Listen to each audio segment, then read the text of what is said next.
Hello travellers, my name's Damien. Welcome back to The Lawkeeper.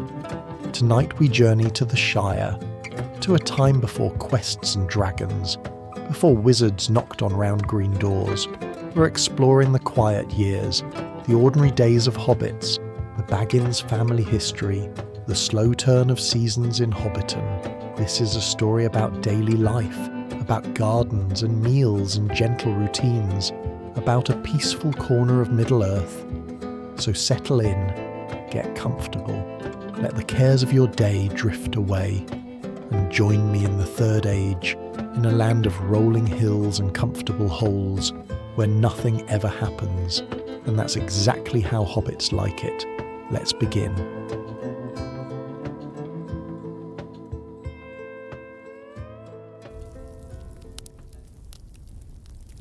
The Baggins family wasn't always wealthy.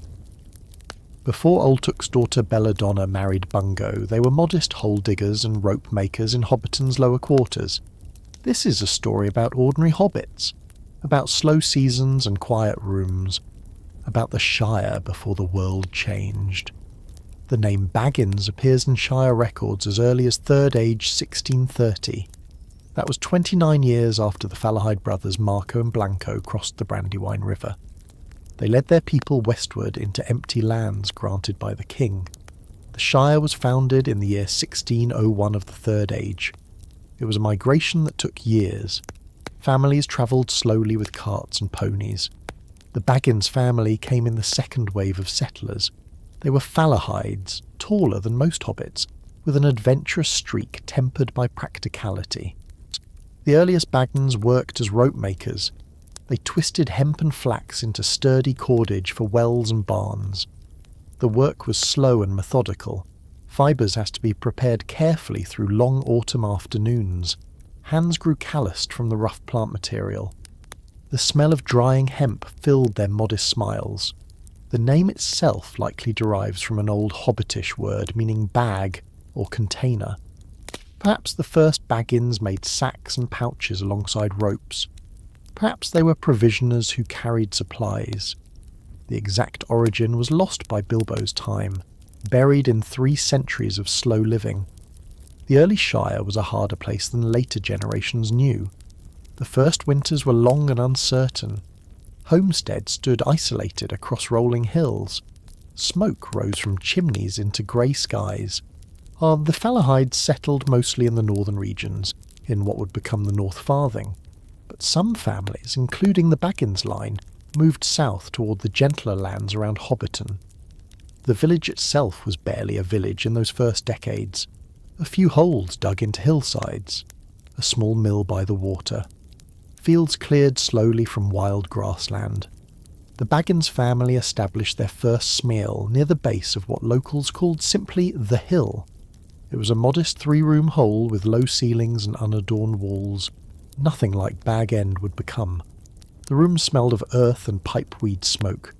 A single hearth provided warmth during the cold months of Blotmath and Forayule. They kept a small garden, mostly root vegetables and hardy greens. Turnips and potatoes stored well through winter, as carrots could be left in the ground under straw. Cabbage lasted weeks in the cool darkness of the pantry. The Baggins family survived through careful planning and patient work. Rope making provided steady income. Every farm needed rope for securing loads. Every well needed rope for buckets. Clotheslines, tethers for ponies, bindings for hay. The demand never ended. But the work was slow. A good rope could take days to complete properly. Each strand had to be twisted evenly. The tension had to remain consistent throughout. Weak spots meant failure, and reputation was everything in a small community. The Baggins men, and some of the women, became known for reliable craftsmanship. Their ropes didn't fray quickly, their knots held fast. Farmers trusted Baggins' work, and that trust built slowly over generations. By the year 1700 of the Third Age, the family had established a small rope walk near the water. This was a long, narrow building where ropes could be twisted and stretched. The process required space, A good rope might be 50 feet long or more. The rope walk smelled of tar and hemp. Dust hung in shafts of sunlight from the high windows. The wooden floor was worn smooth by decades of pacing back and forth. Workers sang quiet songs to maintain rhythm as they twisted the strands. The Baggins family gradually accumulated modest wealth. Not riches, but enough to expand their smile. A fourth room was added in 1745. A proper pantry followed in 1762.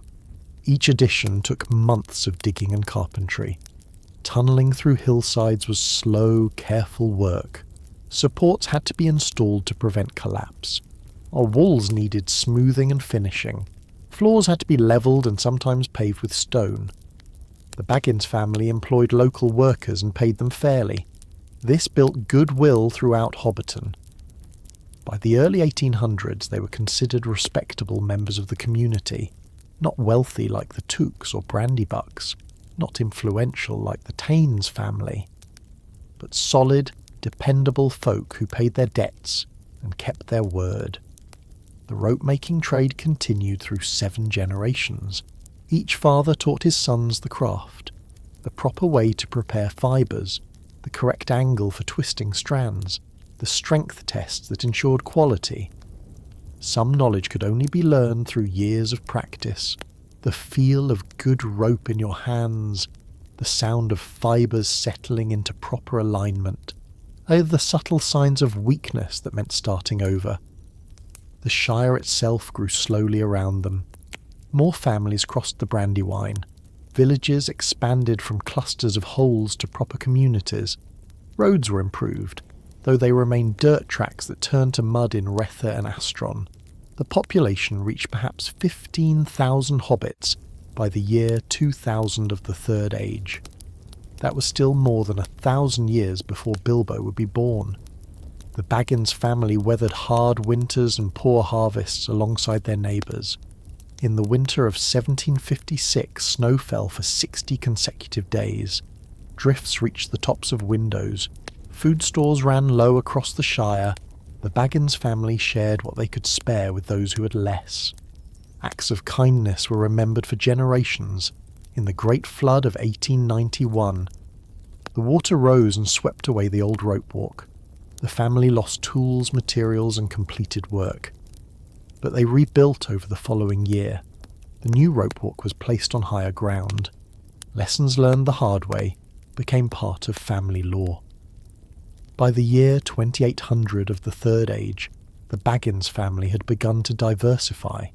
Some still worked the rope trade. Others took up farming on rented plots. A few became scribes or letter carriers.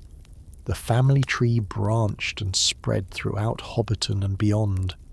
But the main line remained in their expanded smile near the hill. They were known as Old Baggins Line, distinguished from various cousins. The family maintained careful records, birth dates, marriage dates, deaths, all recorded in a large book kept in the study. Hobbits valued genealogy highly. Knowing your cousins prevented awkward marriages. Understanding lineages explained land rights and inheritances. The Baggins family book listed names going back to the founding of the Shire. It was written in careful handwriting that changed styles as different family members maintained it. Some entries were brief. Born after Yule, 1634, died winter filth, 1712. Others included notes about character or occupation. A skilled rope maker, known for his singing, married Daisy Brownlock of Bywater. The pages smelled of old paper and leather binding. They crinkled softly when turned. The ink had faded to brown on the oldest entries. This was the family that Bungo Baggins was born into in the year 2864 of the Third Age. He arrived on a cold morning in Solmouth. His mother wrapped him in wool blankets against the winter chill. His father, Mungo Baggins, worked the rope trade and farmed a small plot. The family was comfortable but not wealthy. Bungo grew up in a 6-room smile that housed his parents, 3 siblings, and occasionally an aging grandparent. The rooms were warm but crowded. Children shared beds and storage space. Privacy was a luxury they rarely enjoyed. Bungo learned early to find peace in quiet moments. Early mornings before others woke, late evenings after supper was cleared, long walks across the fields when chores were finished. He was a thoughtful child, patient and methodical. These qualities would serve him well in the years to come. Bungo Baggins married Belladonna Took in the spring of 2880 third age. He was 16 years old, young even by Hobbit standards, but steady and earnest. Belladonna was 15, the 9th child of the old Took. She was considered somewhat wild by respectable Hobbit families. The Tooks had a reputation for adventurousness. They sometimes went on journeys beyond the Shire borders. They sang loudly at parties. They occasionally forgot to show up for important meetings. But they were also the Thanes family, descended from the Falahide chieftains who first settled the Shire. The marriage united solid Baggins respectability with Took vitality and status. Bungo received a modest inheritance from his father, some savings, tools and land rights. Belladonna brought a larger dowry from the wealthy Took family. Together they had enough to dream of something grander than the crowded family smeal. Bungo wanted to build a proper home, not just expand an existing whole, but design something new. Was he spent the winter of 2880 to 2881 drawing plans by candlelight. He sketched room layouts on scraps of paper. He calculated tunnel lengths and ceiling heights. He listed materials and estimated costs. Belladonna suggested additions: a larger kitchen, a dedicated study, multiple pantries. She wanted windows facing south to catch morning light. She wanted round doors with brass fittings. She wanted a garden that could be seen from the main rooms. By spring of 2881 they had chosen their location. A spot high on the hill above Hobbiton, with views south across the water valley. The hill had good drainage and solid earth for tunnelling. It was close enough to the village for convenience, but private enough for peace. Bungo purchased the land rights from a farmer who grazed sheep there. The transaction took 3 months to complete properly. Deeds had to be recorded with the mayor's office in Micheldelving. Boundary stones had to be set and witnessed. Old claims had to be researched to ensure no disputes. Everything moved slowly, governed by tradition and careful legal custom. In Thrimmage of 2881, the actual digging began. Bungo hired 6 workers from Hobbiton and Bywater. They began excavating the main tunnel that would form the spine of the Smile. The work was hard and slow. The hill's earth was dense clay mixed with stones. Each wheelbarrow of soil had to be hauled out and spread across the southern slope. Progress was measured in feet per week, not per day. The tunnel would be 40 feet deep, straight into the hillside, wide enough for 2 hobbits to pass comfortably. High enough that even tall visitors wouldn't need to stoop. As they dug deeper, they encountered challenges. A seam of heavy stones required extra time to remove. An underground spring needed to be redirected with careful drainage work.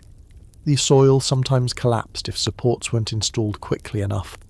Bungo was on site every day, supervising and often digging himself.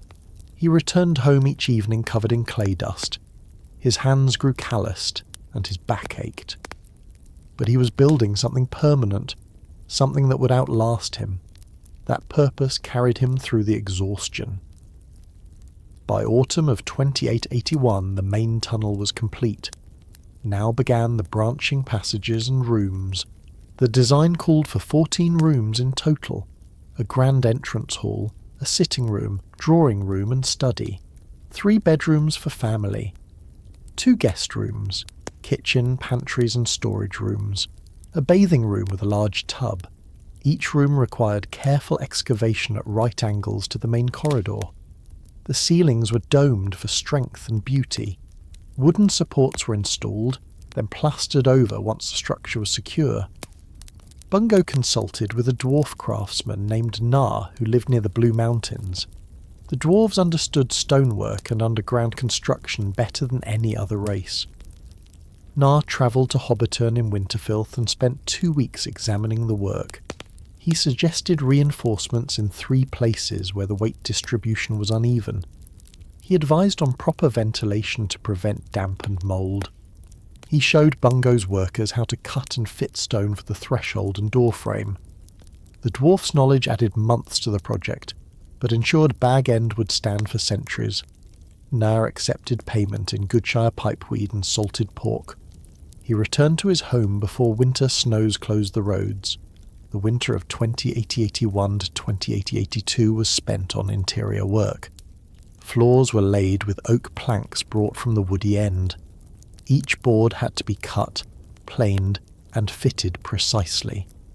The wood smelled fresh and clean, a welcome change from earth and stone. Walls were plastered smooth, then painted in warm yellows and greens. Belladonna chose the colours, wanting rooms that felt sunny even on grey days. The work required patience. Plaster had to dry completely before painting could begin. In the cold, damp winter months, drying took longer than expected. Sometimes they could only complete 1 room per month. Warm windows were installed where the tunnels reached the hillside's outer edge. Round windows with thick glass panes set in wooden frames. The glass came from Michel Delving, carried carefully on a wagon to avoid breaking. Each window let in precious natural light, transforming dark tunnels into livable spaces. The kitchen was positioned near a natural chimney that vented to the hilltop. A large hearth was built with stones fitted so tightly no mortar was needed. The chimney drew well, pulling smoke up and out even on still days. Copper pots hung from hooks on the walls. Shelves were built for dishes and cooking implements. A large table dominated the centre of the room, where food could be prepared and eaten informally. The pantries required special attention. Root vegetables needed cool, dark storage. Preserved meats needed dry, and well-ventilated space. Flour and grain needed protection from mice and dampness. Bungo designed 3 separate pantries, each optimised for different types of food. One stayed naturally cold, built against the north side where the hillside never warmed. One had adjustable ventilation for controlling humidity. One was kept completely dark and dry for long-term storage of flour, sugar and tea. By spring of 2882, the structure was nearly complete. Now came the finishing touches that would make Bag End special. Bungo commissioned a round door of green oak from a craftsman in Tuckborough. The door was 5 feet high and 3 feet wide. It had a brass knob exactly in the centre. The wood was sanded perfectly smooth and finished with oil that brought out the grain. When installed, the door fit so precisely that no gaps showed around the edges. It swung on brass hinges that made no sound. Belladonna declared it the most beautiful door in the Shire. The garden was her particular project. Throughout the construction, she'd been planning plantings. She wanted flowers that bloomed in succession from early Astron through late Halimeth. She wanted vegetable beds positioned for optimal sun. She wanted herb gardens near the kitchen for easy access. She wanted paths of smooth stones for walking without mud. The garden work began in Astron of 2882. The southern slope below Bag End was levelled in terraces. Rich soil was brought up from the valley in hundreds of wheelbarrow loads. Stone walls retained each terrace, built without mortar in the traditional way. Belladonna planted roses, lilies, foxgloves, Rian delphiniums. She planted rows of peas, beans, lettuce and radishes. She established beds of thyme, sage, rosemary and mint. She planted a small apple orchard on the lowest terrace. The trees were saplings that would take years to bear fruit. But she was thinking in decades, not seasons. By Forlythe of 2882, Bag End was ready. Bungo and Belladonna moved in with their few pieces of furniture. They spent the first night in the master bedroom, listening to the silence. No neighbours' voices through thin walls, no footsteps overhead. just the quiet creak of settling wood and the distant sound of wind on the hill. The building had taken 15 months and most of their combined savings, but now they had something rare in the Shire, a completely new smile built exactly to their specifications. The neighbours in Hobbiton gossiped about Baggins for months. Some thought it too grand for a ropemaker's son, even one married to a took. Some admired Bungo's ambition and craftsmanship. Some predicted the couple would regret such extravagance when expenses arose. But Bungo and Belladonna paid the gossip no mind. They were building a life together in the finest hole in Hobbiton. The summer of 2882 was spent settling in. Furniture was acquired gradually. A table here, chairs there, beds and wardrobes as they could afford them. Much was made locally by Hobbiton craftsmen. Some pieces were gifts from the Took family, grander than Baggins' tradition preferred. The house filled slowly with the accumulation of daily living.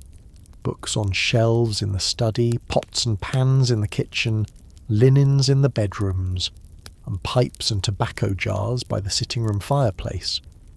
By autumn, Bag End felt like home. Smoke rose from the chimney on cool mornings, laundry dried on lines in the garden, vegetables ripened in neat rows. Belladonna often stood at the round green door looking south across the valley. She could see the roofs of Hobbiton below. She could see the white line of the road to Bywater. She could see the dark green of the water's course.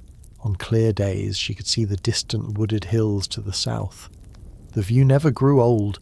Each season brought different colours and moods. Spring's fresh green gave way to summer's deep richness. Autumn turned the trees gold and red. Winter brought stark beauty, grey sky over white fields. Bungo worked steadily to maintain their finances.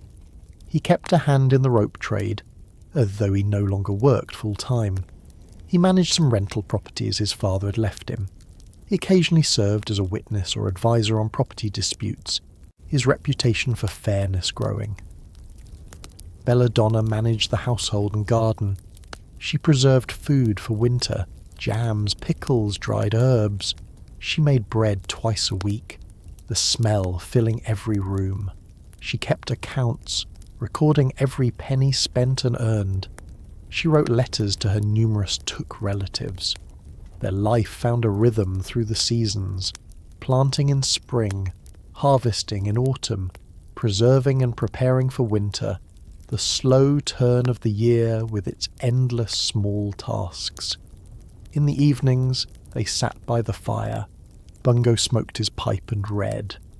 Belladonna worked on embroidery or wrote in her journal. They talked about small things, garden plans, neighbours' news needed repairs. Sometimes they sat in comfortable silence, the fire crackling softly. This was happiness, they discovered, not grand adventure or excitement, just peace, comfort and companionship, a good home and a full pantry, a garden growing according to plan. The security of knowing tomorrow would be much like today. In the spring of 2890, their happiness grew fuller. Belladonna was expecting a child. The pregnancy progressed normally through summer. She continued her work in the garden, moving more slowly as months passed. Bungo became even more attentive, ensuring she wanted for nothing. He prepared the second bedroom as a nursery. He built a cradle from oak, sanding it smooth so no splinter could harm tender skin. Belladonna sewed blankets and small clothes. She washed them and folded them carefully, imagining the child who would wear them. The child was born on a warm afternoon in Hallowmouth of 2890 third age. The labour was long but without serious complications. A midwife from Hobbiton attended along with Belladonna's mother and two sisters. Bungo waited in the study, pacing and smoking his pipe nervously. When the cry finally came, strong and healthy, he felt his heart might burst. The child was a boy. They named him Bilbo. Bilbo Baggins entered the world on September 22nd, 2890, third age. The date would later prove significant. It was the same day as Frodo, 50 years later. But in that moment, he was simply a new life in Bag End. Small and red-faced with a tuft of brown hair, he cried lustily when hungry. He slept in fits and starts, waking his parents throughout the night. He was in every way an ordinary hobbit infant. Belladonna recovered slowly from the birth. For weeks she remained mostly in bed, nursed by her mother and sisters. Bungo took on more household duties than was typical for hobbit men. He learned to change cloth nappies and warm milk. He rocked the cradle when Bilbo fussed in the night. He discovered a patience he hadn't known he possessed. By Winterfilth, Belladonna was up and about again. She reclaimed her household duties with quiet determination. She nursed Bilbo while sitting in the kitchen, watching autumn rain streak the windows. She sang to him, old-took family songs about rivers and roads. She told him stories he couldn't yet understand just to hear herself talk. The winter of 2089 to 2089 was long and cold, and snow fell heavily in Forjul and lay on the ground until Solmouth. The roads became impassable for weeks at a time. Bag End became an isolated world of its own. Just 3 people, a warm fire, and the white silence outside. Bungo kept the hearth burning day and night. He broke ice in the water barrel every morning. He ventured out to check on livestock kept by neighbours, trudging through knee-deep drifts. He returned each time with snow in his hair and cold radiating from his clothes. Belladonna kept the house warm with cooking and baking. Bread, stews, pies, soups. The kitchen was always busy. The smells filled Bag End with comfort. Bilbo, too young to understand, nonetheless sensed the warmth and safety. He began to smile in Raitha when the snow finally melted. His first smile was for his mother, looking down at him in morning light. She called Bungo to see, and they both stood watching their son discover joy. It was a small moment, but it felt like witnessing magic. As Astron brought spring, Bilbo became more aware of the world. His eyes followed movement. His hands grasped at things within reach. He babbled nonsense sounds that his parents insisted were almost words.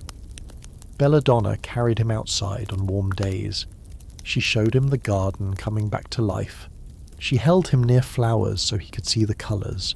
She let him feel grass and leaves, textures new to his tiny fingers. Bilbo seemed to enjoy being outside. He would quiet when brought into the garden. His eyes would widen at the sky and clouds. He would fall asleep in the fresh air, lulled by birdsong and breeze. By Thrimmage he was sitting up on his own. Arcades. By Forlythe he was crawling, exploring the rooms of Bag End with intense curiosity. Everything went into his mouth. Blocks, cloth, his own feet. Belladonna and Bungo learned to keep dangerous or valuable items out of reach. The house adapted to accommodate a mobile child. By his first birthday in Hallowmath of 2891, Bilbo was pulling himself up on furniture. He took his first wobbling steps in Winterfilth, falling more than walking. But he was persistent, trying again and again with single-minded determination. By Yule, he could walk across a room without falling. His parents celebrated his progress with quiet pride. The years from 1 to 5 passed in the blur that childhood years do. Bilbo learned to talk, his vocabulary growing daily. He asked endless questions about everything he saw. What's that? Why? How? When? Bungo and Belladonna answered with patient detail. They encouraged his curiosity rather than dismissing it. They believed a clever child was a blessing, even when exhausting. Bilbo learned the household routines. He understood that meals came at regular times. He knew that bath time happened every Saturday evening. He recognised the sounds of his parents' daily activities, his mother in the kitchen, his father in the study with papers, the creak of particular floorboards, the scrape of the kettle on the stove. He found comfort in predictability. He was a sensitive child, easily upset by changes or surprises. Loud noises frightened him. Strangers made him shy. He clung to his mother's skirts when visitors came. But within his small world of bag end and garden, he was confident and happy. He helped his mother in the garden, pulling weeds that weren't weeds. He helped his father with paperwork, scribbling on discarded documents. He made up elaborate games with sticks and stones. He talked to himself constantly, narrating his play. His parents gave him a few simple toys, a wooden horse that rocked, a ball stuffed with wool, blocks carved from soft wood, a picture book with illustrations of animals and plants. He treasured these items, carrying them from room to room. The ball became his companion, rolled endlessly across floors. The picture book was his favourite. He would sit with it for an hour, studying each page. His mother taught him the names of things pictured there: oak tree, rabbit, butterfly, river. He repeated the words carefully, memorising them. By age 4, he could identify dozens of plants and animals. His parents began teaching him his letters in Astron of 2894. Bungo wrote the alphabet on scraps of paper. He showed Bilbo how each letter had a sound. He demonstrated how sounds combine to make words. Bilbo found this fascinating. Letters were like a secret code that unlocked meaning. He practiced writing his name over and over, Bilbo. The letters were shaky at first, barely recognisable, but he improved with practice. By Halimath, on his 4th birthday, he could write his full name clearly. He showed everyone who visited, proud of his accomplishment. Belladonna read to him every evening before bed. Tales from Shire folklore. Stories of the wandering days before hobbits came to the Shire. Legends of the elves and their beautiful kingdoms far away. Bilbo listened with rapt attention. He asked to hear his favourite stories again and again. He never tired of hearing about the founding of the Shire, about brave Marco and Blanco leading their people across the bridge, about King Argeleb II granting them the land, about the first hobbits digging their first holes in New Earth. These stories gave him a sense of history and belonging. He was part of something larger than himself, part of a people with a long story. He found that idea comforting. His 5th year brought more independence. He was allowed to play in the garden alone for short periods. His mother could see him from the kitchen window. He understood boundaries. Don't go past the apple trees. He was generally obedient, though curious. He explored every corner of the garden.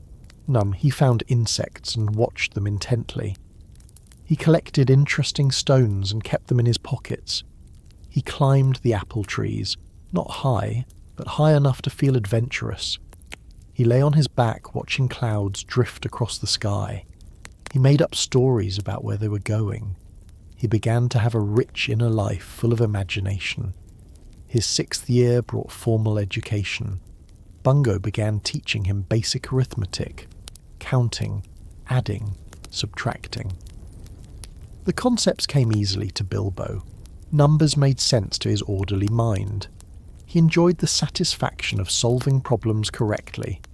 Belladonna taught him about household management, how to identify ripe vegetables in the garden, how to tell when bread dough had risen enough, how to make a proper pot of tea. These were practical skills every hobbit needed. She also taught him poetry. She had him memorize short verses. She explained rhythm and rhyme. She encouraged him to write his own simple poems. He produced childish verses about flowers and food.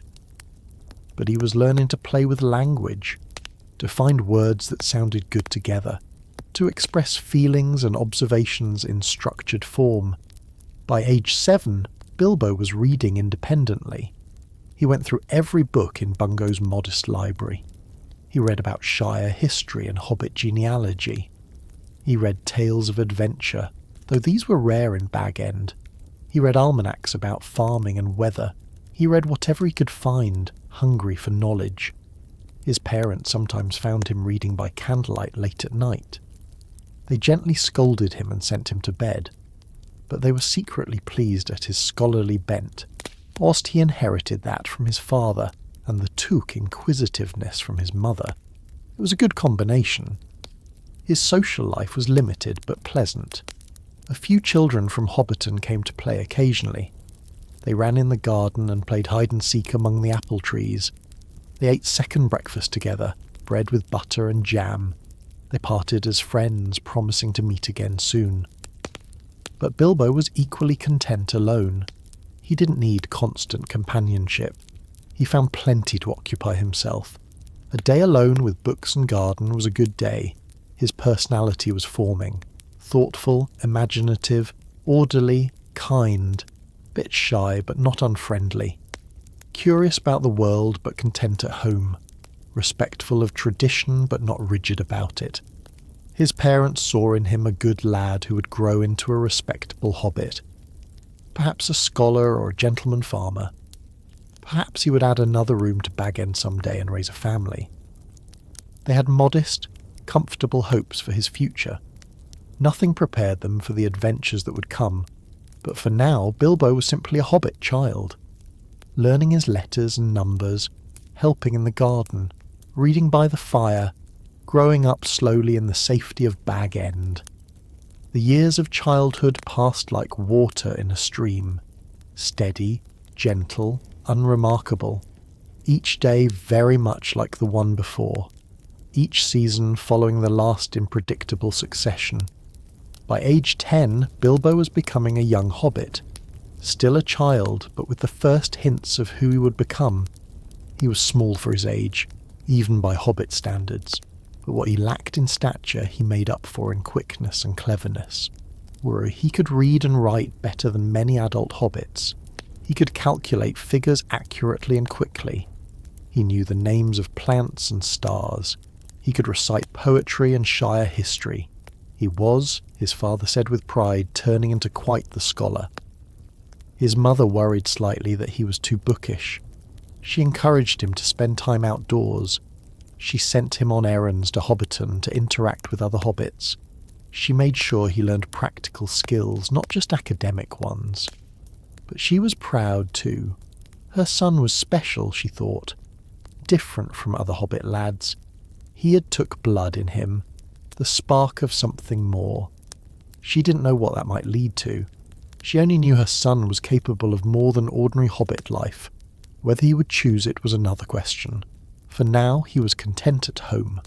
Yeah, content with his books and his garden. Content with the view from Bag End across the valley. Content with the slow, peaceful life of the Shire. The wider world with its dangers and adventures seemed very far away. And Bilbo was glad of that distance. He was a hobbit after all. And hobbits didn't have adventures. They had second breakfast and well-tended gardens. They had comfortable holes and predictable routines. They had peace. That was enough. That was everything. The year 2926 of the Third Age began with harsh winter weather. Snow fell almost continuously throughout for a Yule.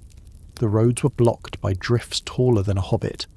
Hobbiton became isolated from the wider Shire. Each household drew into itself, living off preserved food and stored wood. Bag End was well prepared, as always. The pantries were full. The woodpile was stacked high against the outer wall. The hearth burned warm and constant, but the cold was deep and persistent. It crept through even the best-sealed windows. It made the floors cold despite rugs. It turned breath to mist indoors if the fire burned low. Bungo Baggins was 62 years old that winter. Not old by hobbit standards. He should have had 30 more years at least. But age is not the only factor in mortality. He had never fully recovered from an illness the previous autumn. A cough that lingered through winter filth and blotmath. A weakness in his chest that made breathing difficult on cold days. Belladonna had worried.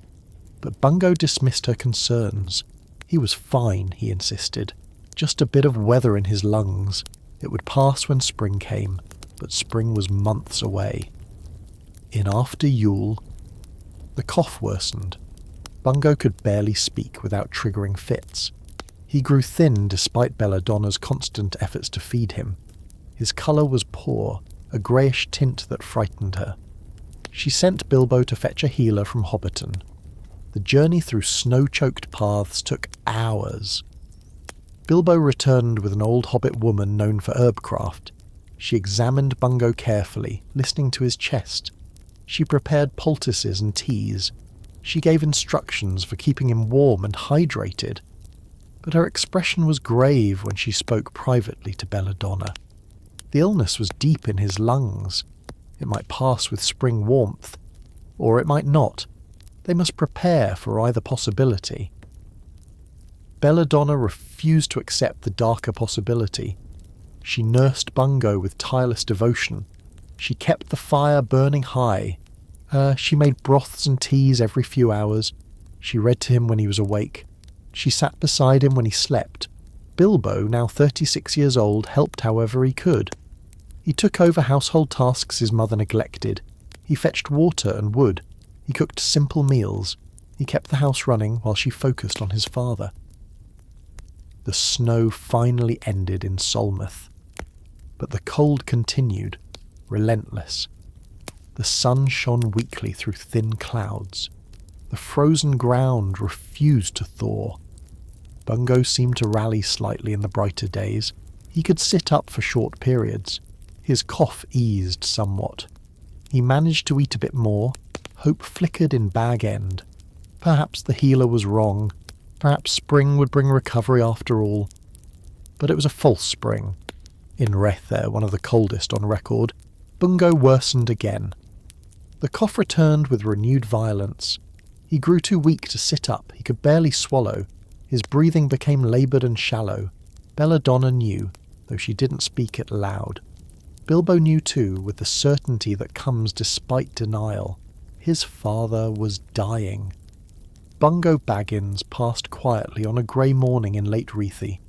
He simply stopped breathing between one moment and the next. No drama, no final words, just a ceasing. The silence that followed was absolute. Belladonna sat holding his hand for a long time. Bilbo stood in the doorway, unable to enter or leave. The fire crackled softly. Outside, a light rain began to fall. The funeral was held 3 days later. Half of Hobbiton attended, trudging through mud to Bag End. They filled the rooms with quiet condolences. They brought food, hams, pies, breads, or cheeses. They shared stories of Bungo, his fairness in business, his skill as a craftsman, his quiet kindness. He had been well liked, if not exciting, a good hobbit who lived a good life. They buried him in the small cemetery behind Hobbiton's party tree. The grave was marked with a simple stone, Bungo Baggins, 2864 to 2926. No elaborate epitaph, just his name and years. It was enough. Life at Bag End became quiet in a new way. The rooms felt larger, emptier. Sounds echoed differently. Bilbo found himself listening for footsteps that would never come. His father's chair sat empty by the fire. His pipe lay cold on the mantel. His clothes hung in the wardrobe unworn. Belladonna couldn't bring herself to move them yet. She wandered through the house touching things. A book Bungo had been reading, his favourite teacup, or the blanket he used when sitting outside. Each object was a small memorial. Bilbo managed the practical matters of death, the legal papers and property transfers, the settling of accounts, the correspondence with distant relatives. He discovered he'd inherited everything. Bag End, the savings, the investments. His father had planned carefully. The estate was in good order. There were no complications or surprises, just a transfer of ownership from father to son. Bilbo was now master of Bag End. At 36 it felt too soon. He wasn't ready to be the head of household. He still thought of himself as young, untested. But ready or not, it was his role now. Spring finally arrived in Astron. The world turned green again. Flowers bloomed in gardens throughout the Shire. Life renewed itself as it always did. But inside Bag End, grief remained like winter. Belladonna went through the motions of living.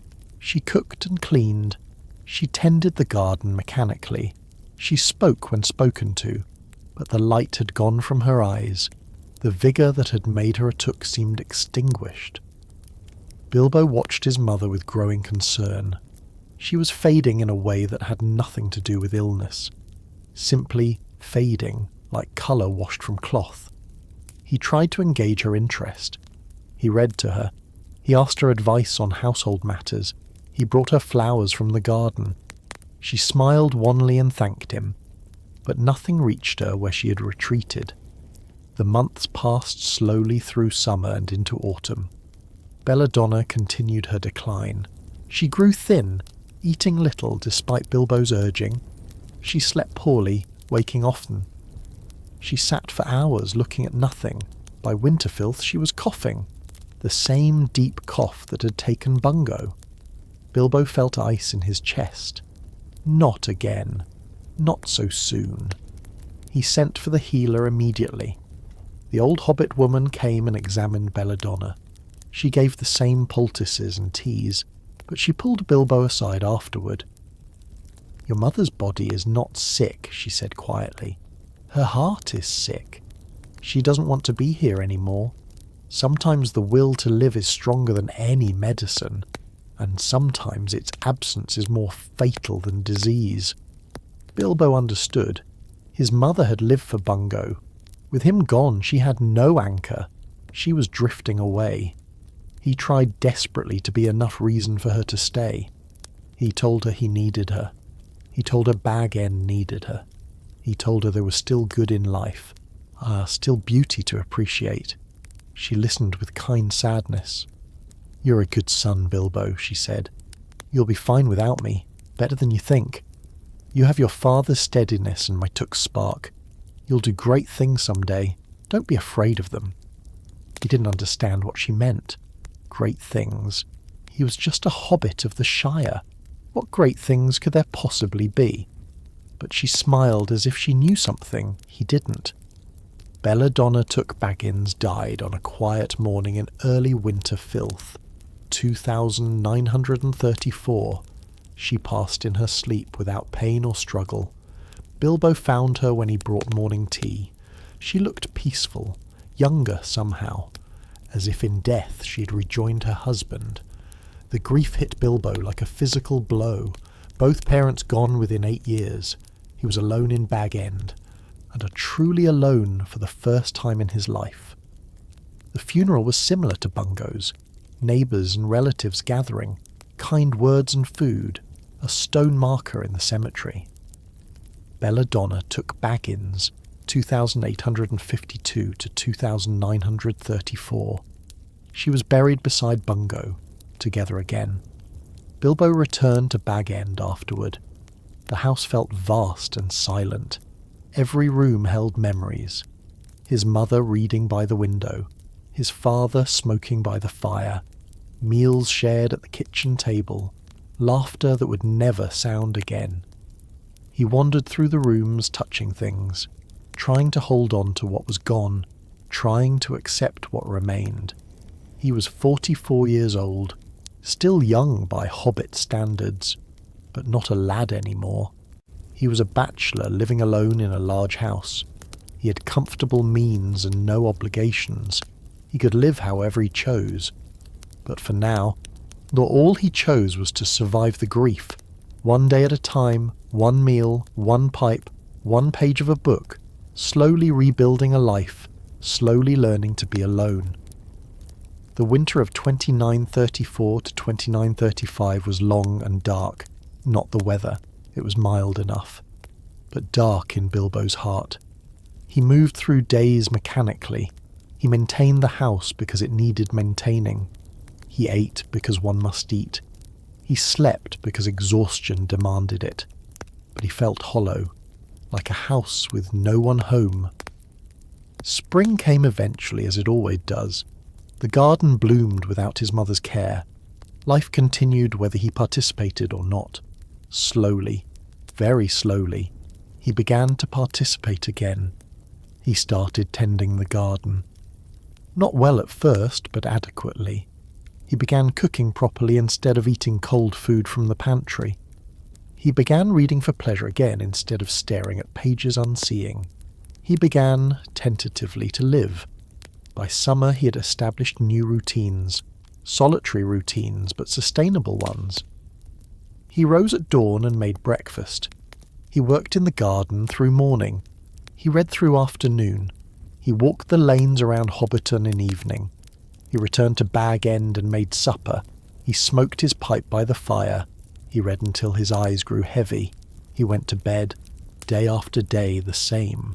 It was lonely, it was quiet, but it was stable, and stability was what he needed to heal. The seasons turned. Autumn came and went. Winter passed into spring again. A year since his mother's death. Then 2 years. Then 5. Bilbo remained alone in Bag End. He became known as a confirmed bachelor. Respectable, well-off, bookish, eccentric. He had plenty of relatives who thought he should marry, who knew nice young hobbit lasses who would make suitable wives. But Bilbo politely declined all suggestions. He was content with his solitary life, or if not content, at least accustomed to it. The grief faded to a quiet ache, always present but no longer overwhelming. He could remember his parents with smiles now. He could appreciate the good years they'd had together. He could be grateful for the home and security they'd left him. He could live, and he did. The year 2940 of the Third Age found Bilbo Baggins in his 50th year. He had been master of Bag End for 14 years. He had been alone for 6. He had settled into patterns that defined his days. Wake at dawn's first light, make tea and toast for breakfast, or smoke first pipe of the day while watching sunrise from the doorstep. The ritual never varied. The comfort came from its sameness. After breakfast he attended to household tasks, sweeping floors, washing dishes, making beds, dusting shelves. These tasks took less time now that he lived alone. One person makes little mess. By mid-morning the house was tidy. He turned his attention to the garden. Spring meant planting season.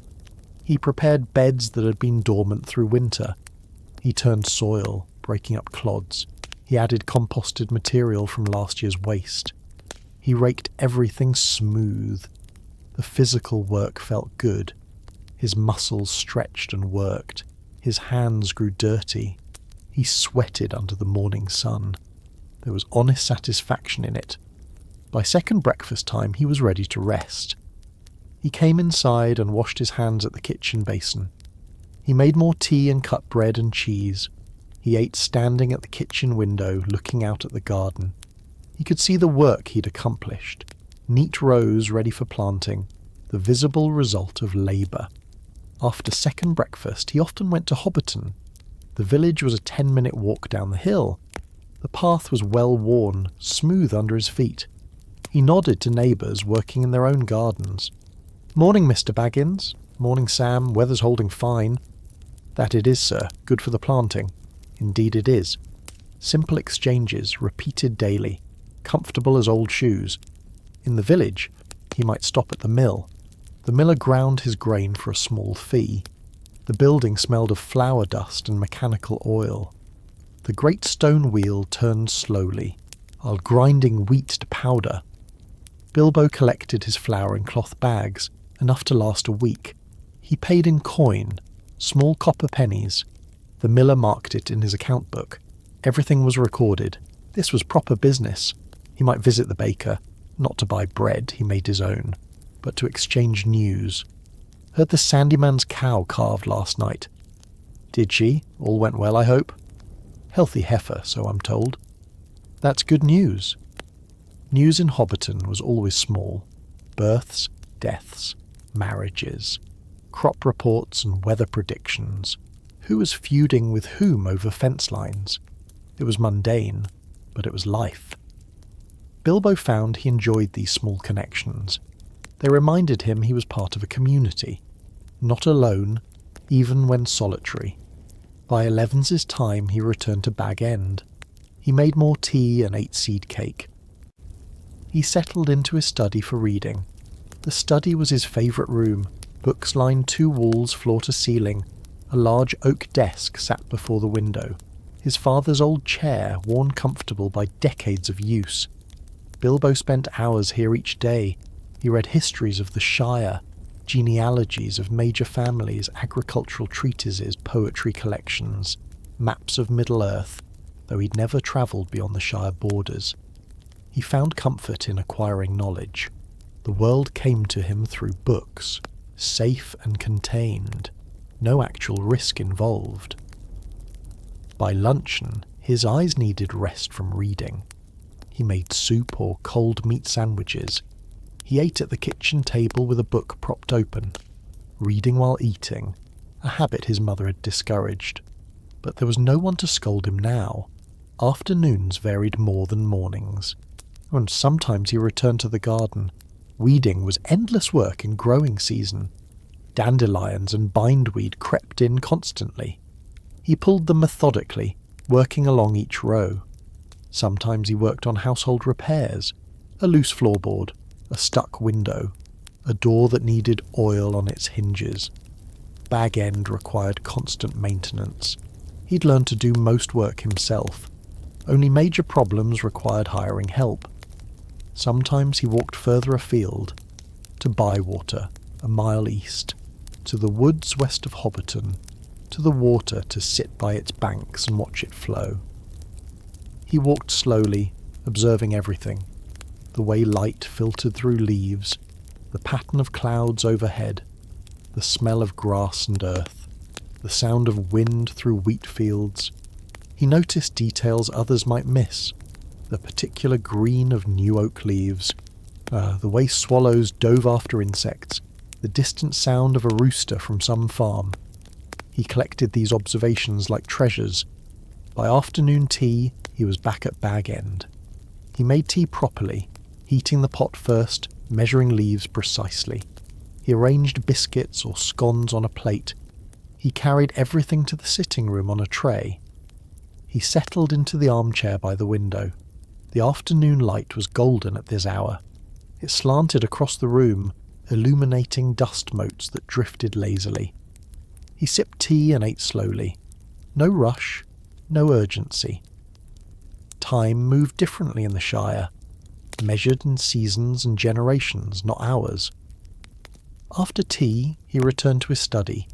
Sometimes he wrote letters to relatives, the Tooks in Tuckborough, distant Baggins cousins in Micheldelving. He wrote in careful script, describing his quiet life. The garden is doing well this year. The peas came up nicely. The weather has been favourable. I hope you are all in good health. Simple correspondence, maintaining family connections. Sometimes he worked on his own writing. He had begun keeping a journal years ago, recording daily events and observations. Nothing exciting, just the texture of ordinary days. Planted carrots and parsnips today. Saw 3 rabbits in the lower garden at dusk. The apple trees are blooming early this year. He also wrote poetry, though he showed it to no one. Verses about seasons and weather, about the view from Bag End, about memory and solitude. The poems weren't particularly good, but writing them satisfied something in him, a need to capture moments and words, to make the fleeting permanent.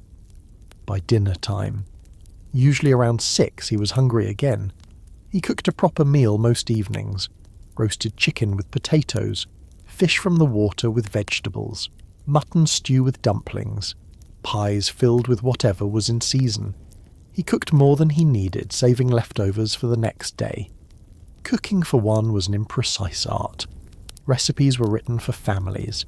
He'd learned to adjust proportions. to eat the same meal 2 or 3 times rather than waste food. He ate at the kitchen table, alone.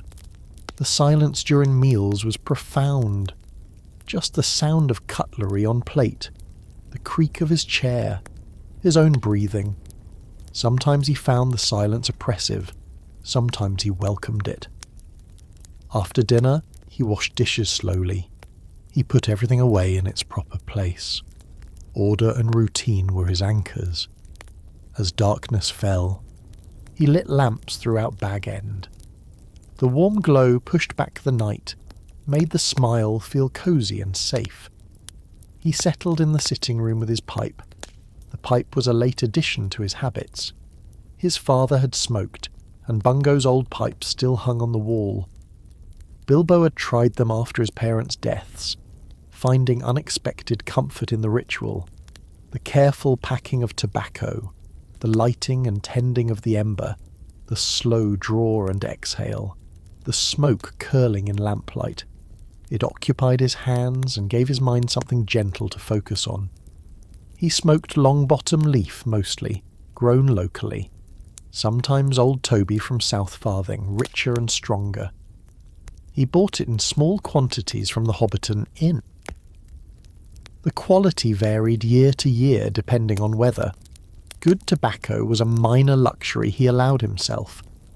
He sat smoking and thinking, or not thinking, just being, watching the fire burn down to embers, listening to the house settle and creak, feeling the day's tiredness in his bones.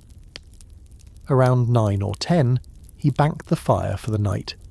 He checked that all windows were latched, that the front door was secured, that lamps were extinguished in empty rooms. He took a candle to light his way to the bedroom. The hallway was dark and cool. His shadow moved huge on the walls. In his bedroom he changed into a nightshirt. He washed his face in the basin. He climbed into bed under heavy quilts. The bed was large and mostly empty. He slept on one side only, the other undisturbed. He read by candlelight until his eyes grew heavy. Usually poetry or light fiction. Nothing too engaging before sleep. When the words began to blur, he marked his place. He blew out the candle. Darkness and silence enveloped him. Sleep came easily most nights. He dreamed rarely, or didn't remember his dreams, and then morning came again. The same routine beginning once more, day after day, week after week, month after month, year after year. This was Bilbo's life in his early 50s. Quiet, predictable, safe. Some would call it boring. He called it peaceful. The seasons marked time's passage more than individual days. Spring's planting gave way to summer's growth. Autumn's harvest led to winter's rest. Each year a gentle repetition of the last. In spring of 2941, Bilbo was 51. The garden was planted as always. Peas, beans, lettuce, radishes, carrots, potatoes, turnips. Flowers in the beds near the house. Roses, peonies, delphiniums. Herbs in the kitchen garden. Thyme, sage, rosemary, mint. Everything in its place, following his mother's original design. The garden required less work as he perfected his routine. He knew exactly when to plant each crop for optimal results. He knew which beds needed extra compost. He knew where slugs congregated and how to discourage them. He knew the garden like he knew the rooms of Bag End. Intimately, automatically. Summer brought long, warm days. He rose earlier to work before the heat peaked. By afternoon, he retreated indoors to the coolness of Bag End. The thick earth walls kept the interior comfortable even when outside air shimmered. He read through the hot hours, occasionally dozing in his chair. In evening, when the air cooled, he emerged again. He watered the garden with a can, soaking roots deeply. He watched sunset paint the western sky orange and pink. He listened to nightjars calling from the hedgerows. These were good hours, peaceful and beautiful. He felt fortunate to witness them. Autumn brought the harvest. potatoes dug and stored in the dark pantry, carrots and parsnips left in the ground under straw, apples picked and laid in wooden crates, some eaten fresh, some dried, some made into cider. He hired help for pressing cider, too much work for one hobbit. The gaffer's son Hamfast came with his press. They worked together for a day, crushing apples. The juice ran golden and sweet. It would ferment slowly in barrels through winter. By Yule, it would be ready to drink. Hamfast was good company, though much older than Bilbo. He told stories of the old days, of Bilbo's parents when they were young, or of how Bag End was built, of changes he'd seen in Hobbiton over 70 years. Bilbo listened and learned, history preserved in memory rather than books. When the work was done, Bilbo paid Hamfast fairly. He also gave him a basket of apples and vegetables to take home.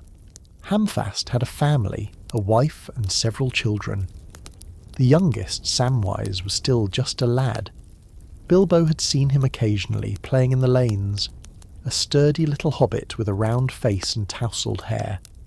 Hamfast spoke of him with pride.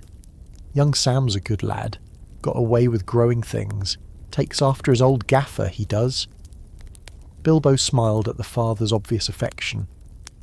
Winter that year was mild. Cold enough for frost, but little snow. The roads remained passable most days.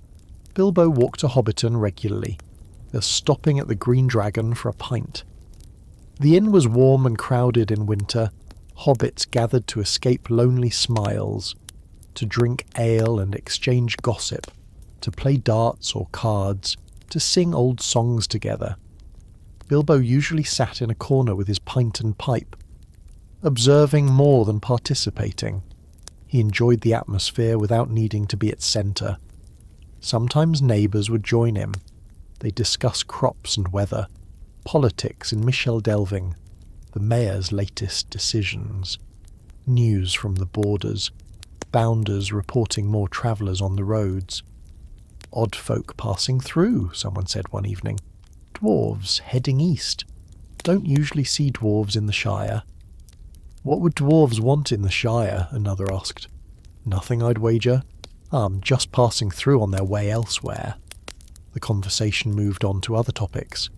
Bilbo thought little of it at the time. Dwarves were rare but not unknown. They sometimes traded goods at the markets. Their presence was curious but not alarming. The Shire was peaceful and had been for generations. Nothing ever really happened here. That was the point. That was why hobbits lived the way they did. Safe, quiet, predictable. As Yule approached, Bilbo prepared for the holiday. He cleaned Bag End thoroughly. He baked cakes and pies. He made mince for pies and puddings for steaming. He invited a few relatives to dinner, cousins from Hobbiton. It was pleasant enough, though he was relieved when they left. Too much noise, too much chatter. He preferred his solitude to sustained company. After Yule, winter settled in properly, cold winds from the north, grey skies and early darkness, long evenings by the fire. Bilbo read and wrote and smoked. He thought about his life sometimes during these quiet hours. 51 years old, never married, likely never would. No children to carry on his name. A comfortable but solitary existence. Was it enough? Some days he thought yes, absolutely. He had everything a hobbit could want. A beautiful home, financial security, good health, peace. What more could one need?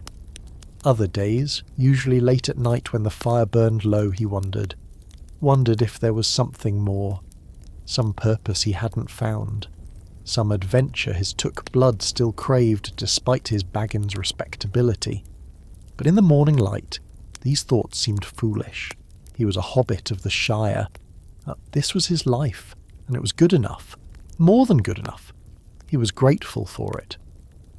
And so the winter passed into spring of 2941, and spring ripened into that fateful April day, when a wizard knocked on his door. But that morning began like any other. Bilbo rose at dawn, made tea and toast, smoked his pipe on the doorstep, watched the sun rise over the valley, completely unaware that his quiet, predictable life was about to change forever. The Shire stretched across some 40 leagues of gentle countryside, from the far downs in the west to the Brandywine River in the east, from the northern moors down to the marshes south of the woody end. It was divided into 4 farthings: North Farthing, South Farthing, East Farthing, West Farthing. Each was a quarter of the whole, meeting at a central crossroads. The divisions were ancient, established when the Shire was first settled. They served administrative purposes, though administration was minimal in the Shire.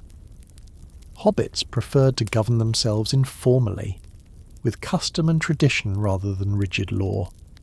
North Farthing was the least populated region, mostly farmland and small villages. Oatbarton and Longcleave were the main settlements.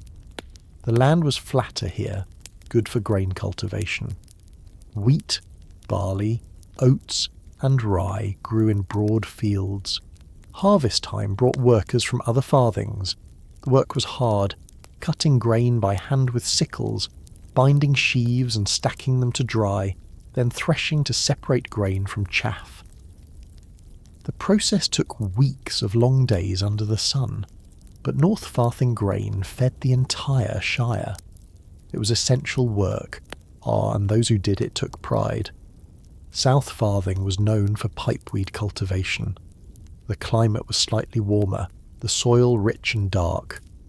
Longbottom, South Lynch and Yale were the main growing areas. Pipeweed was the Shire's only significant export. Dwarves from the Blue Mountains bought it. Rangers from the north traded for it.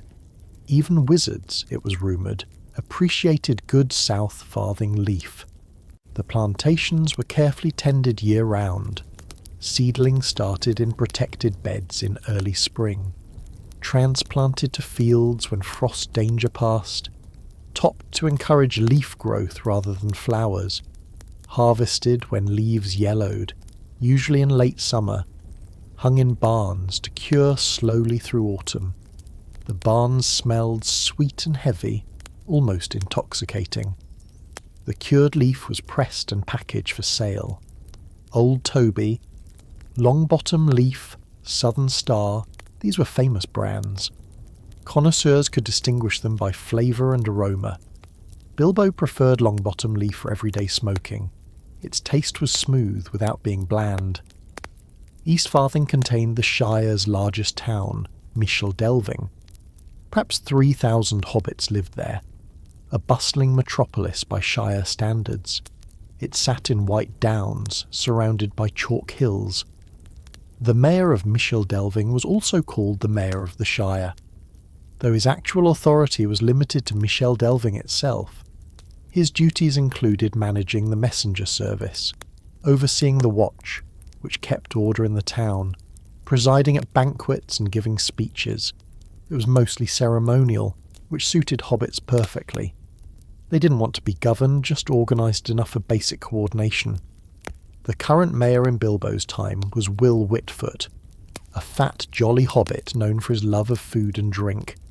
He held office for 7-year terms and was repeatedly re-elected, not because he was particularly skilled, but because everyone liked him, and because no one else wanted the job. Delving also housed the Matham House, a small museum where hobbits donated items they no longer wanted. Old furniture, tools, books, anything considered a Matham. Useless, but too good to throw away. Other hobbits could claim Mathams for free. It was a form of communal storage and recycling. The Matham house smelled of dust and old wood. Its rooms were crowded with generations of accumulated objects. Bilbo had visited once and found it fascinating. Each item had a story, though most were lost to time. West Farthing held Hobbiton and the Tookland. Hobbiton sat at the centre, near the boundary between west and east. It was a modest village of perhaps 500 hobbits.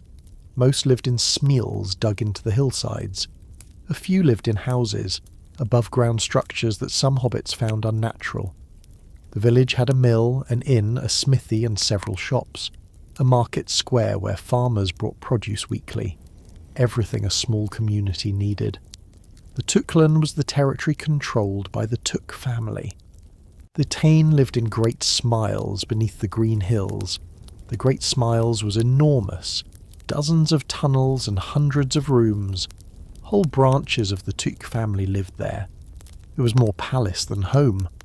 The Táin was the highest authority in the Shire, in theory.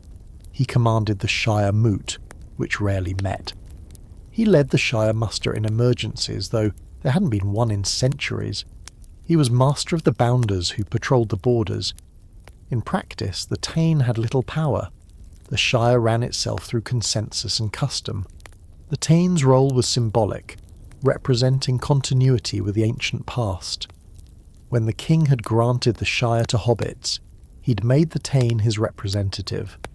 But the king was long gone, and the Táin's authority had faded with him. Still, the Took family maintained tradition, and other hobbits respected the title even if they ignored the authority. The Shire's borders were marked but not heavily guarded. To the west, the far downs rose in white chalk hills. Beyond lay the Tower Hills, and further still the grey havens where elves departed for the uttermost west. But few hobbits travelled that far. To the east, the Brandywine River formed a natural boundary. The stone bridge at Brandywine Bridge was the main crossing point. Beyond lay Buckland, technically part of the Shire but considered strange by other hobbits. Bucklanders lived in houses and kept their doors locked. They lived too close to the old forest, which made them nervous. To the north, the land gradually became wilder and emptier. No clear border, just a fading of settlements into moors. Bounders watched this region more carefully. Occasionally troublesome characters tried to enter from the north, vagrants, brigands, or just strange folk. The Bounders politely but firmly sent them on their way. To the south, marshes and woods formed a natural barrier. The woody end was the southernmost habitation. Beyond that, hobbits rarely went. The Bounders were volunteers who served rotating duties, usually young hobbits looking for minor adventure. They walked the borders, checking for problems. They wore feathers in their caps to identify themselves. Their authority extended only to escorting unwanted visitors to the border. They carried no weapons. The concept was foreign to peaceful Shire life. The sheriffs were a small police force, if it could be called that. 12 in total, 3 per farthing. They wore feathers and handled small disputes, lost livestock, boundary disagreements, minor thefts. They had no jail, no court, no formal legal system. Disputes were usually settled through mediation and community pressure. Serious crime was almost unknown. The last murder had been centuries ago, a story told as shocking aberration. Violence was simply not part of Hobbit culture. Roads in the Shire were maintained communally. Major routes like the East Road were kept clear year-round. Smaller lanes were each village's responsibility. Holes filled with gravel. Ditches dug for drainage. Bridges repaired when needed. No one was officially in charge, but work got done through cooperation. The postal system was surprisingly efficient. Messengers carried letters between villages regularly. For a small fee, any hobbit could send correspondence. The mayor coordinated the schedule, ensuring all areas received service. Letters were delivered to local inns or mills, where recipients claimed them. The system relied on trust. Letters were rarely opened or stolen. The Shire Moot was a gathering of representatives from all farthings. It met only when necessary, which was rarely. The last few meetings had addressed whether to repair the Brandywine Bridge, approved, whether to adjust the calendar, rejected, whether to limit the number of dragons in fireworks displays, endless debate, no resolution. Most matters resolved themselves through local action. Hobbits didn't want central authority. They wanted to be left alone to manage their own affairs. The government of the Shire was so minimal as to be nearly invisible. Yet the Shire functioned smoothly. Crime was almost non-existent. Disputes were resolved peacefully. Roads and bridges were maintained. Trade flowed freely between regions. It worked because hobbits valued community and tradition. Because social pressure encouraged good behaviour. Because everyone knew everyone, at least within their region. Because life was comfortable enough that no one felt desperate. The absence of want prevented most conflict. This peaceful arrangement had lasted over 1,300 years, since the founding of the Shire in 1601 Third Age. Generations of hobbits had lived and died in peace. They had forgotten war, forgotten fear, forgotten the wider world's dangers. They assumed safety was natural and permanent. They assumed their borders would always protect them. They assumed the quiet would continue forever. And for now, in the year 2941, those assumptions still held true. The Shire remained a green and pleasant land, untouched by the gathering shadows in the east, unaware of stirring evil far away. The hobbits tended their gardens and lived their small lives, and thought themselves safe. Hobbiton woke with the sun, ere roosters crowed from farms at the village edge. Smoke began rising from chimneys as fires were kindled. The smell of breakfast cooking spread through morning air, bacon frying in iron pans, porridge bubbling over hearth fires, fresh bread baking in outdoor ovens. By 6 in the morning the village was active. Farmers headed to fields with tools over shoulders. Milkmaids carried pails to barns for morning milking. Bakers pulled fresh loaves from ovens. The smithy fire was lit, hammer beginning its rhythmic clanging. The mill wheel started turning as the miller opened the sluice. Water rushed through, driving the great wheel. The wheel turned massive gears that turned the millstone. The stone ground grain between its weight and the stationary stone below.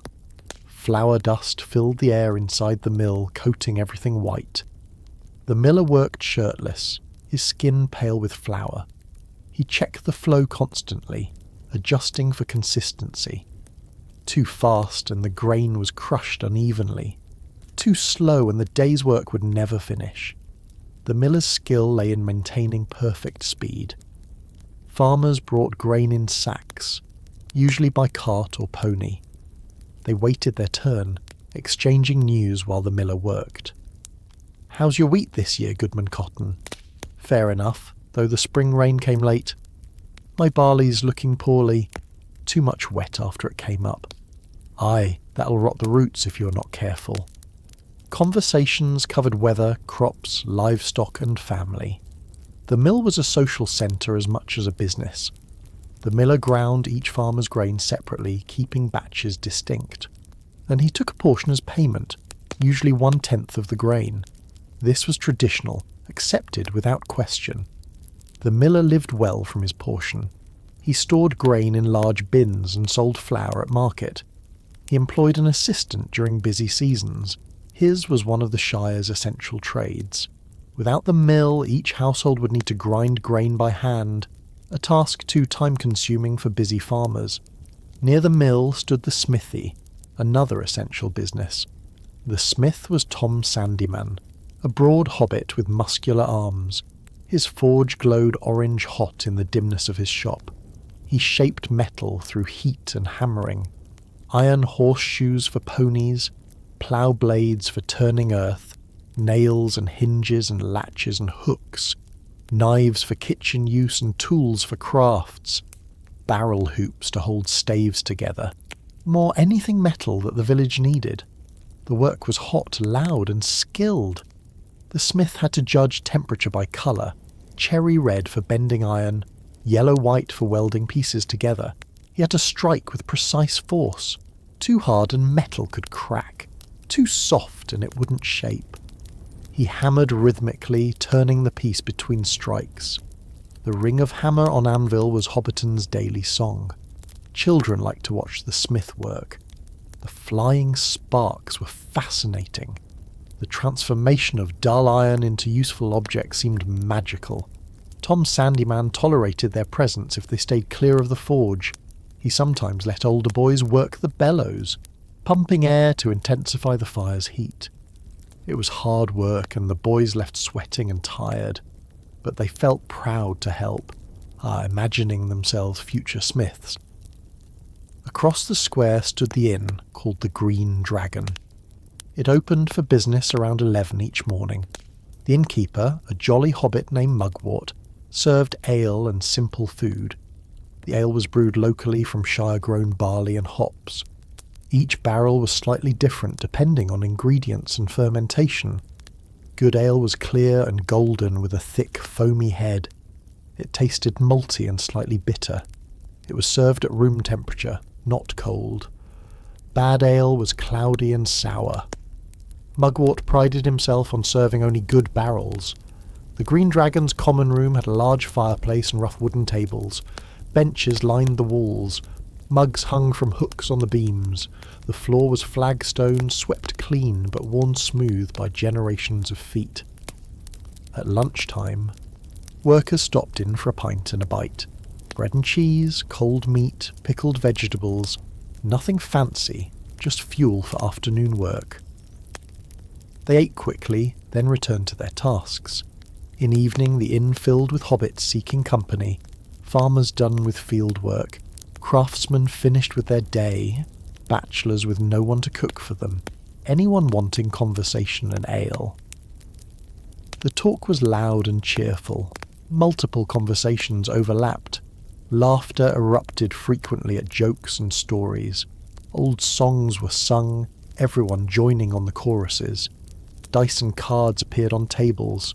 Small wagers were made. Pennies, never serious money.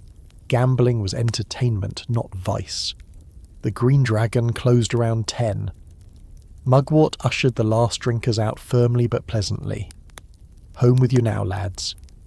Your wives will be wondering." Grumbling but compliant, they filed out into the night. They walked home through dark lanes, calling good night to each other.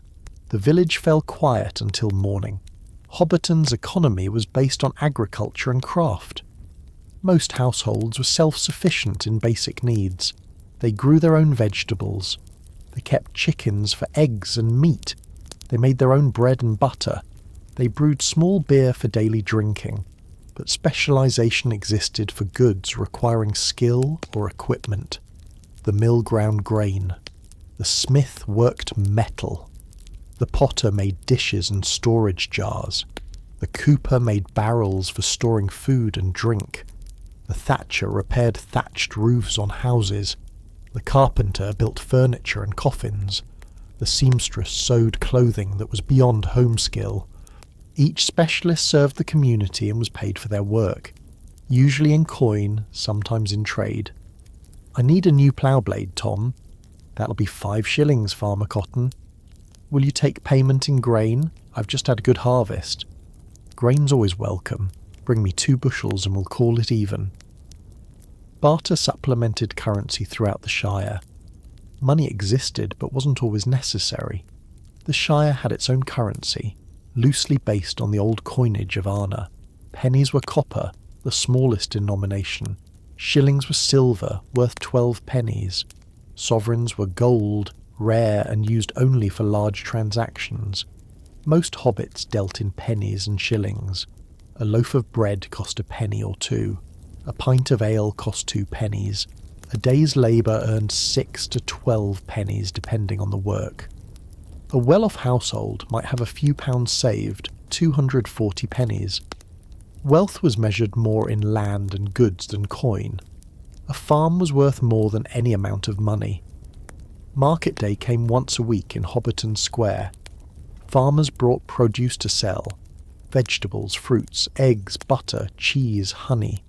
Sometimes meat, a pig or lamb butchered for the occasion. Craftsmen sold their wares: potters' dishes, baskets, woven cloth, candles, soap. It was also a social occasion. Housewives compared prices and quality. They gossiped about neighbours and shared recipes. Children ran between stalls, sometimes stealing tastes when sellers weren't watching. Young hobbits met potential sweethearts under watchful parental eyes. Prices were negotiated, not fixed. How much for these turnips? 4 pennies for the bunch. 4? That's robbery. I'll give you 3. These are the finest turnips in the Shire, but for you 3.5. Done. The art of haggling was respected. Both sides expected it. Agreeing to the first price suggested either wealth or foolishness.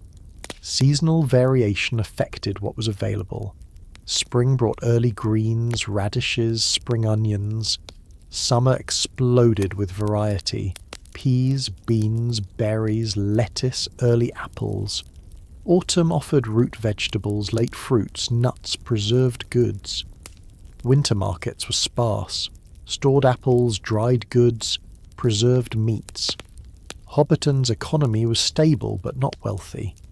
People lived comfortably but without luxury. They had enough but rarely excess. Serious poverty was rare. Community care prevented destitution. If a family fell on hard times, neighbours helped. Food was shared. Their work was offered. Support was given. This wasn't formal charity but cultural expectation. You helped others because someday you might need help. The web of mutual obligation held society together. Serious wealth was also rare. The Bagginses were considered well off, but not rich.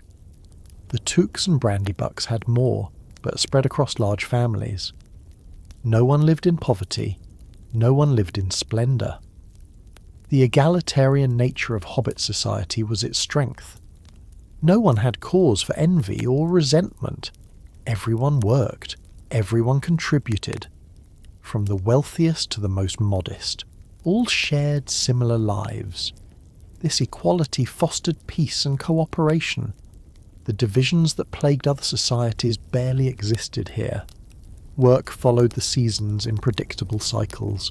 Spring was planting, from morning to night in the fields, and summer was tending, weeding, watering, watching for pests. Autumn was harvest, frantic work before frost came. Winter was rest, repairs, planning, indoor crafts. The cycle had repeated for over 1,000 years. Each generation taught the next. Knowledge passed from father to son, mother to daughter. Plant peas when the moon is waxing. Harvest hay when it's fully dry, never damp. Store apples wrapped individually in cloth to prevent spreading rot. 1,000 such lessons, accumulated wisdom of countless seasons. This knowledge kept the Shire productive and stable. Hobbiton embodied this stability in miniature. A small village where everyone knew everyone, where daily life followed comfortable patterns, where change came slowly if at all, where the outside world seemed very far away, and that's how hobbits preferred it. Subscribe to The Lawkeeper for more deep dives into Middle-earth history. New lore for sleep every week.